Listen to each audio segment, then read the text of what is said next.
ठीक है।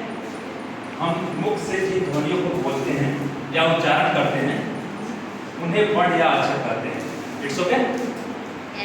न चलते इति अक्षर, अर्थात जिसका क्षरण या विनाश न हो वो अक्षर या वर्ण कहलाता है। ठीक है। जैसे अ, ई, उ, क, ग आदि। ठीक है। वर्ण या अक्षर समानार्थी समझे जाते हैं। वर्ण दो प्रकार के होते हैं। पहला होता है स्वर, स्वर को संस्कृत में अच कहते हैं, और दूसरा होता है व्यंजन, व्यंजन को संस्कृत में हल। आज हम संस्कृत व्याकरण पढ़ेंगे प्रीत सर के साथ। ये वर्ड है, वर्ड मीन्स अक्षर होता है। अक्षर जैसे हम मुख से जिन ध्वनि का उच्चारण करते हैं, जैसे मुंह से कुछ बोलते हैं हम लोग, उसको बोला जाता है। Very good. उन्हें वर्ड या अथवा या अक्षर कहते हैं। ना छरती, हाँ। ना छरती इति अक्षर, अर्थात जिनका क्षरण हाँ विनाश ना हो वे अक्षर या वर्ड कहलाते हैं। जैसे बहुत सही, वेरी गुड। अ छोटी, छोटा उ, क, ख, ग आदि। जैसे जैसे भी हो सकता है, हाँ। भी हो सकता है। बहुत सही। वर्ड या अक्षर समानार्थी होते हैं, समझे जाते हैं, समझे जाते हैं। समझे जाते हैं। वर्ड दो प्रकार के होते हैं। पहला है स्वर, संस्कृत में इसे बोला जाता है अच, और दूसरा है व्यंजन, इसे बोला जाता है संस्कृत में हल। Thank you. वर्ड का मतलब होता है अर्थ। हम मुख से जिन ध्वनियों का उच्चारण करते हैं उन्हें वर्ड अथवा अक्षर कहते हैं। जैसे मुख से कुछ भी बोलते हैं, न छलती इति अक्षर, मतलब किसी को क्षति न करना, किसी को विनाश न करना, अर्थात जिनका क्षरण या विनाश न हो वे अक्षर या वर्ण कहलाते हैं।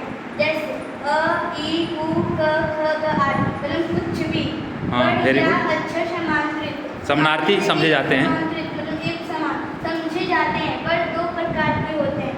स्वर संस्कृत में कहते हैं अच, व्यंजन। दूसरा व्यंजन संस्कृत में कहते हैं हल। It's okay. थोड़ा सा गड़बड़ कर दिया।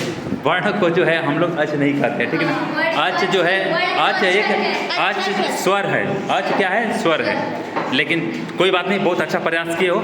ऐसे ही प्रयास करते रहोगे तो आगे बढ़ने में कोई कोताही नहीं करोगे। मेहनत करो, बस आगे बढ़ते रहोगे। अब चलो ठीक है। आज हम संस्कृत व्याकरण पढ़ेंगे प्रीत सर के साथ। आज हम संस्कृत व्याकरण में वर्ण पढ़ेंगे।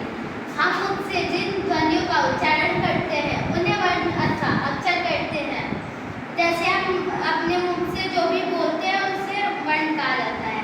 ना चरती इति अक्षर, ना चरते इति अक्षर, अर्थात जिनका क्षरण या विनाश ना हो सके वो अक्षर कहलाते हैं। जैसे जिसका खंड ना हो सके, जैसे अ छोटा, छोटी, छोटा उ, क, ख, ग इत्यादि। वेरी गुड, बहुत सही। हो सकता है, चौथा भी हो सकता है।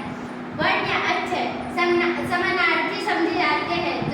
वर्ण दो प्रकार के होते हैं। पहला स्वर, यानी कि उसको संस्कृत में अच कहते हैं। दूसरा व्यंजन, जिसको हम हल कहते हैं। Thank you. ओके, बहुत बढ़िया। आज संस्कृत व्याकरण पढ़ेंगे प्रीत सर के साथ, और संस्कृत व्याकरण में हम पढ़ रहे हैं वर्ण। बहुत सही। तो वर्ण की परिभाषा होती है हम मुख से जिन ध्वनि का उच्चारण करते हैं या हम जो भी बोलते हैं, जो भी बोले अपने मुंह से, उसे हम वर्ण अथवा अक्षर भी कहते हैं। इसका दूसरा नाम अक्षर भी है। बहुत सही। छरती ना इति अक्षर। इसका अर्थ हो सकता है कि मतलब जिसका हम कोई भी क्षति ना पहुंचा सके। हाँ, बहुत सही। अर्थात जिनका क्षरण या विनाश ना हो। क्षरण से अर्थात है कि कोई भी क्षति ना पहुंचा सके। विनाश मतलब उसकी कोई भी खंड नहीं हो सकता, होते हैं अक्षर या वर्ण कहलाते हैं। जैसे बहुत सही। अ, ई, उ, आधा क इसको पढ़ते हैं जिसमें अलग रहता है। ख, ख इसके आगे भी हो सकता है जितना भी ले।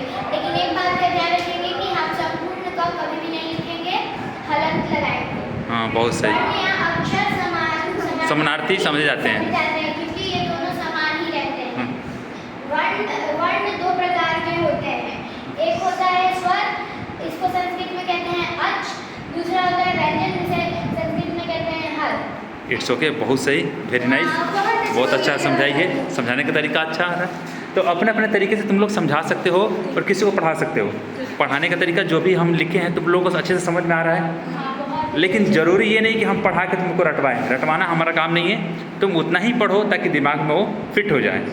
थैंक यू सर, समझाने सर। हाँ, क्योंकि ये चीज़ समझाते हुए तुम लोग जब ज़िंदगी में कभी भी आगे बढ़ोगे तो समझाया हुआ चीज़ कभी भूलते नहीं हैं हम, लेकिन रटा हुआ चीज़ भूल जाते हैं। तो हमको रटवाना नहीं है, तुम लोग को समझाना है और तुम लोग खुद समझाओगे एक दूसरे को ताकि तुमको ये फीलिंग हो कि हम समझा सकते हैं किसी को बेहतर तरीके से।